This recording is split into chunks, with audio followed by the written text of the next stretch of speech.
Hey everyone, Rascal here. Welcome to another Rascal Reviews. And today, to finish off the Superhero Month reviews, I'm covering the TV show, The Avengers, Earth's Mightiest Heroes. Now, this is a show that came out back in 2010, but I actually did not watch this show growing up. There were other shows on at the time, and watching superhero shows immensely was not on the radar at the time. I love superheroes, but it hasn't become the main obsession of mine until years later. So Delia actually recommended the series to me, and I ended up watching it with Mom Entertainment's about a couple years ago. It was hard to find because they didn't have it on demand. They were no longer airing it.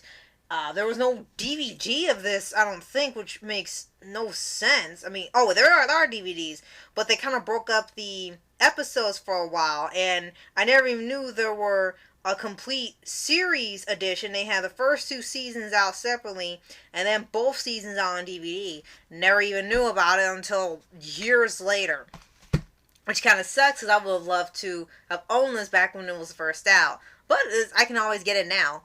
And end up watching this in one of the years when it was summer. It was for July's superhero month, and I kind of kept confusing this with Avengers Assemble, which is something that it replaced this show, which I didn't know. And before I get to that and why that was a mistake for them, this series is a team based on the original Avengers from Iron Man, Hulk, Thor, Ant-Man, and the Wasp. And it starts off like exactly how the original comics were with the team. And then they later are joined by Captain America, Black Panther, and Hawkeye in the first season. And then Ms. Marvel, and I do mean the Carol Danvers ones from the original, not the Ms. Marvel Kamala Khan, and the Vision in the second season. And then for the tone of it, it kind of stuck to the original storylines from Stan Lee and Jack Kirby about how the Avengers started with their origins and came together, and then reimagined it into one full series of all of them joining up, which is a pretty cool idea. I have to say that they managed to do it well enough where it isn't just copy and pasting, and updating enough to where lots of kids and teens and adults would really love it, especially the adults who have read the comics. And the series also used material from all eras of the comics from Marvel's run, as well as other sources such as the MCU. And I think that's when I believe the show got canceled. When the MCU really started picking up steam around the time of the first Avengers film, it was really, really popular. And then they decided to cancel the series after 2 seasons and to make another series where it was just nothing but focus on the MCU series. And I'm not kidding you. That's why they canceled it, because it wasn't taking enough from the Marvel Cinematic Universe. That was taking mostly from the comics and a bit from the movies at the time they came out. They really couldn't do that much because these movies only came out once or twice a year. But Disney saw so much profit in the 2012 movie, they decided to just end Earth's Mightiest Heroes altogether and cancel it. And make a new show where it specifically focuses on MCU storylines. And a lot of people did not like this because it stopped adapting any storylines from the comics or previous TV show or other movies. It was strictly MCU, and it got so bad that people started not watching it because you just watched the movies and all they're doing was taking the movies, putting them in animated format, and even acting like the show was connected to the films and these are continuing adventures after the film. It just made no sense. But with Earth's Mightiest Heroes, it was clear what the tone of the series was. It balanced a lot of action, a lot of comedy, a lot of drama, and intricate storylines into the show. A lot of them were season-long arcs, and some of them were just maybe a few episodes of arcs, and some of them were just episodic adventures adapting main stories or one issue of a certain comic.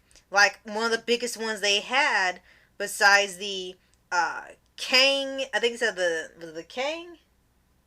I don't want to say Krang because I think of Ninja Turtles. I think it was the Kang Dynasty thing, which they actually ended up doing years before the MCU, and the MCU can't even get to it. They have the Secret Invasion storyline. They don't have Thanos in here.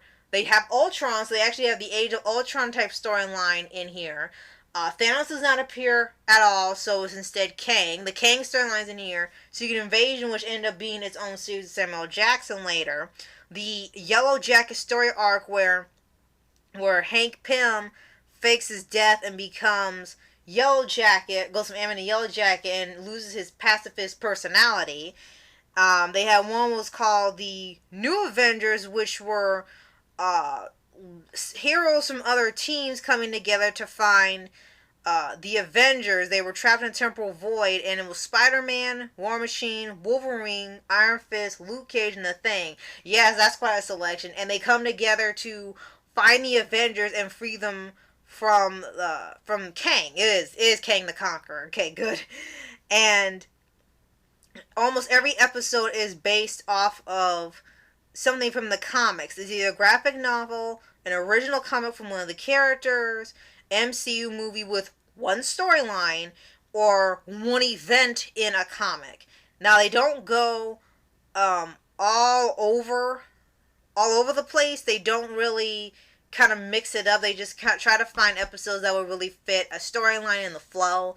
And they really didn't have a bad episode in here. They actually ended up having one lost episode where it ended up being what was it called? I think it was Powerless. Yes, it was a lost episode called Powerless, and it didn't air until sometime later, and people couldn't find it.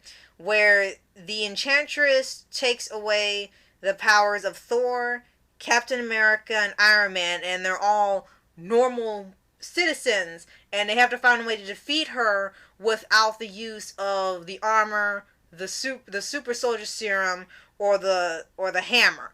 And it was a pretty interesting episode to see how they could still be heroes even without all the things that come with their costume. And I really want to give this show some attention because with the state of how Marvel is right now with their films, and I know there are some people out there who are okay with the MCU films as they are and don't see them as really anything wrong. That's okay. The animated stuff doesn't seem to be hitting that well. The best thing we've gotten so far right now is X-Men 97, because that's been popular every week. That was popular every week it came out. Even with the oddball changes that they made in order to update it, and it's only been a few years, it's still in the 90s, a lot of the modern things were adapted in there because they said they must update it. So I guess since they couldn't update the Earth's Mightiest Heroes because it was solely focused on the classic comics that Stan Lee and Jack Kirby did, I guess they decided to just make a new thing altogether. Disney started to revamp the show, all their Marvel shows, to be like the MCU. Since the MCU made so much money, they figure every Marvel show either needs to be connected to the MCU, or based off the MCU, or reference the MCU, or use a storyline from the MCU in a new way. And I think that's why people weren't really as invested in some of these shows, because in terms of animation, they're not doing that much. There's tons of live action shows that are spin-offs of the TV shows, the movies, but people really want to see some animated stuff after so long without one. I think one of the last ones they had was Agents of Smash or Guardians of the Galaxy, and neither of those really took off. Disney doesn't care. They're going to air it anyway, so anyone who watched it could see it and see if they liked it or not. And that was pretty much the state of Marvel. When you had Earth's Mightiest Heroes, you also had a spectacular Spider-Man at one point on another channel, and you had a few others that all were kind of fit into one universe where they perfectly adapted the comics that people grew up with and even made good references to the live-action movies. And I wanted to cover Earth's Mightiest Heroes because I kind of miss when both Marvel and DC, and heck, even just TV shows in general, had superhero shows like this. And they had their well-intentioned messages that were from Stan's soapbox back in the comics as well. And when I say soapbox, they weren't the term like they use now, where it's just to tell you a message without a story. There were messages within the story and lessons that Stan Lee wanted to get across with X-Men and other stories that they put into. They don't end the episode with the more you know or anything, but they had really important messages like stand for what you believe in, not listening to what people say about you. You prove who you are by your actions rather than what other people say who you are. Learning teamwork, learning to trust one another. Uh, don't always judge a book by its cover. Always be careful of your surroundings. You can be a hero even with and without powers. You're more than your suit. Um, and even ones that were more heavy in the subject matter of prejudice, they didn't go into racism specifically, but they used different types of prejudice to be the placeholder for it. And I really missed the subtlety of that in a lot of the Marvel shows and the Marvel cartoons that were out in superhero shows. Superheroes kind of were the stand-in for minority groups and groups that were not well liked or targeted. And because everything is so activist focused now, they're losing the point of the message. It's so focused on the message, they don't want to tell a story anymore. It's just, here's the message, you better get it, or you're a bad person for not understanding what it was. Or the idea of superheroes they're making out to be as some sort of bad thing, like they're overpowered, like Superman. They don't use their power and money. Don't go help people. Use your money, use your power to get the people who are really in need. Not the ones around you, but ones that are far out and do something. And I think they're kind of missing the point that a lot of these were meant to entertain us as well as teach us. And Earth's Mightiest Heroes was that show. And there were only there were actually 26 episodes for both seasons, so they had a full 52 episode run. I do wish they did like another series as a sequel to this and continue more adventures like they did with Justice League Unlimited. But again, Disney decided to stop and focus on MCU only, and that's when it all unfortunately went downhill. But I really wanted to give my thoughts on here because I really loved how they incorporated so much of the comics in here. They're great references, and you still feel like you were seeing these characters new for the first time. And it had some really awesome storylines, really great animation, really bold and colorful, and even had shout-outs to Jack Kirby's art style, especially in space. And hopefully one day we'll get another animated show like this that's like Earth's Mightiest Heroes, and they go off the comics, the classic comics, rather than all the MCU movies only, or the modern comics that are just nothing but really messages with no story, or there's a story like thrown in there. So if you have seen Avengers Earth's Mightiest Heroes, please let me know what you think in the comments below. Have you watched it? Do you like the show? Do you actually not like it as much as others? Or if you've never seen it, I definitely recommend it. It's definitely something you want to see, especially during the summer or July for Superhero Month.